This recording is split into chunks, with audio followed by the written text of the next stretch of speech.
Sziasztok! Mi nemrég értünk haza Görögországból, és ilyenkor azért a napok többsége arról szól, ugye másnap mindjárt a virágok rendbetételével kezdtük, megnéztük a növényeket, terméseket leszettük, eltettük, ugye ez nagyon fontos, mert ugye én folyamatosan teszem el ami ugye van, és érési sorrendben, ahogy jönnek a zöldségek és a gyümölcsök. Napokban nagyon sok cékla is lesz, és abból is fogok eltenni savanyítva télire. Nagyon szeretjük azt, és ugye egy nagyon jó vasforrás.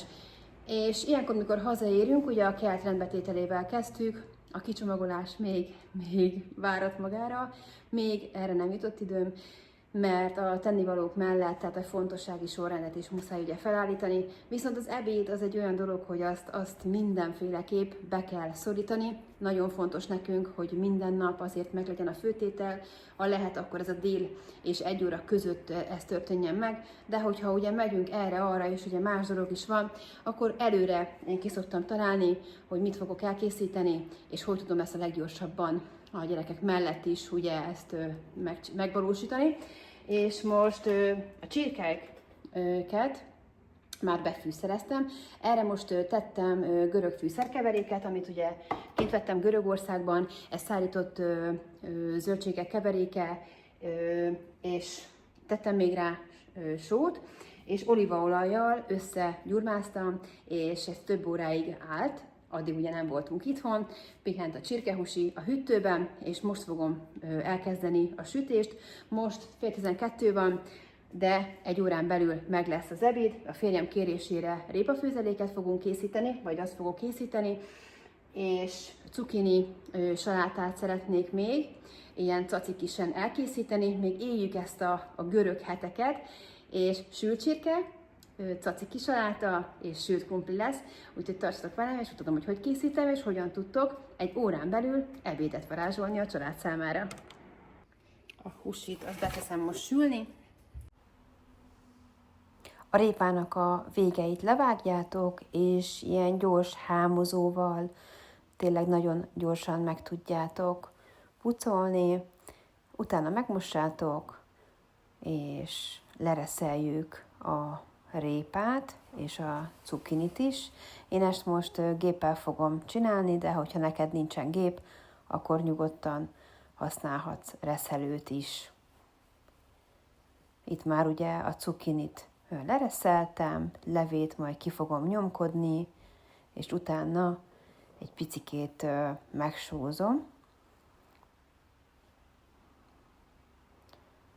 Most fogom majd a répát reszelni, és szépen folyamatosan tudsz mindennel haladni, ugye a csirkehúsink az bent sül a sütőbe, lereszeljük a répát, a cukinit, és utána szépen lehet csinálni, egy pici zsírt tettem ide az edénybe, beletettem a reszelt répát, és egy picikét megpárolom a répát. Közben keverjétek át,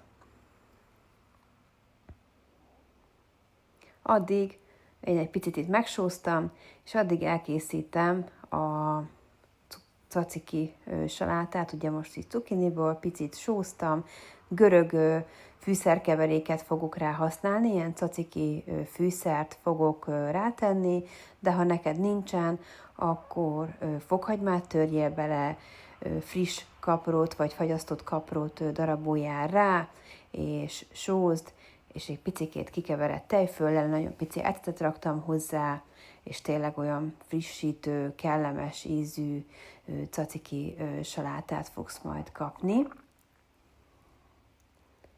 Igaz, hogy nem uborka, de most ugye a cukini szezon van, és mi így is ezt nagyon-nagyon szeretjük, így a reszelt cukinit így elkészíteni, ezekkel a fűszerekkel. És nagyon finom így a húsi mellé is, köretként.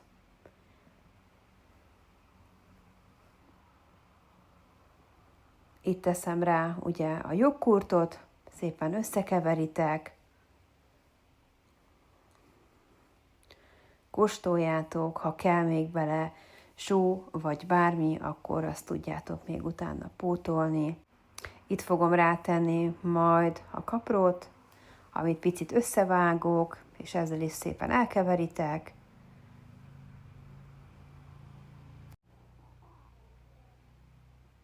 Mi nagyon szeretjük kaprosan. Közben ugye a répát ugye feltettük párolódni, azért azt ne felejtsétek el néha átkavarni, ne hagyjátok ott, nehogy leégjen. Itt már én tettem hozzá egy pici vizet, letakartam, és elkezdtük főzni akkor egy picit a répát. Itt a salátára, a caciki salátára rátörtem a fokhagymát, ezzel is jól elkevertem.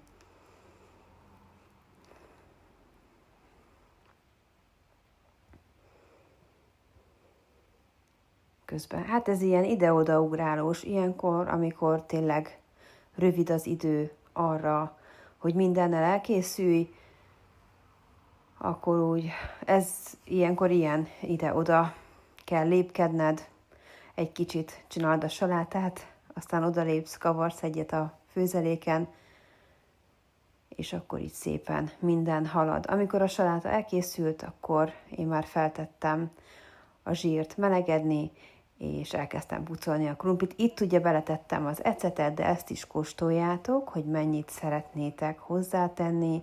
Én csak egy picikét szoktam így savanyújtani. És ebbe a salátába, akkor a tzatziki salátába releszétek a cukinit, tesztek bele sót, a joghurtot, az ecetet, fokhagymát törtök bele, és a kaprot beledaraboljátok, és így ennyiből áll az egész. Itt, amikor a krumplit elkezdtem pucolni, akkor már feltettem ugye a zsírt melegedni. Ezzel is ugye gyorsítjuk, hogy minél hamarabb elkészüljünk mindennel. Nem mindig szeretek ilyen gyorsan kapkodva, de néha muszáj hamar összerakni az evédet. Én is szeretek ugye időben enni, és tényleg fontos a főtt kaja mindenkinek. Itt tettem egy kis cukrot a répára, és én igazából így szoktam, hogy ráteszem a lisztet, jó gyorsan elkeverem, hogy ne legyen csomós, hozzá fogom tenni a tejet, és ezzel is jól összekeverem, és utána sűrűsödésig fogom főzni. Itt közben gyorsan ránéztem a húsira, megszurkáltam, de még kell neki egy picit sülni, így visszatakartam, és visszaraktam a sütőbe. Persze addig a főzeléket ott hagytam, utána gyorsan visszalépek, kavarok rajta egyet, és halad minden szépen folyamatában. De csak így tudunk ilyen gyorsan elkészülni. Közben ugye már a krumplit is beletettem sülni. Főzelékre azért figyeljetek, nehogy odaégjen, ugye benne van a liszt is, itt kóstoltam egyet, hogy kell-e még hozzá valami. Itt nyugodtan tegyetek még bele cukrot, hogyha édesen szeretitek. És amikor ez elkészült, én nagyon-nagyon szeretem a főzeléket, egy picit kihűteni, főleg ebben a melegben jobban is esik, hanem annyira forró. És itt mutatom nektek, hogy egyre jobban, szépen sűrűsödik be a főzelék, gyönyörű szép sárga színe van. Közben ugye a krumplit is sütjük, az első adag már ki is sült, mi nagyon szeretjük őrölt rozmaringgal, és ugye az erdélyi durvasót szoktam rátenni, ezzel jól összerázom, összekeverem. Az őrölt rozmaringot én szoktam készíteni, leszoktam darálni ezt a fűszerszállítás után, és ez így sült krumplira tökéletes ebben az őrölt formában, és itt mutatom nektek már a kész verziót, a csirke szépen megsült pirosra, puhára, omlós és szaftos maradt, itt a rozmaringos krumpli és a répafőzelék. Jó étvágyat hozzá!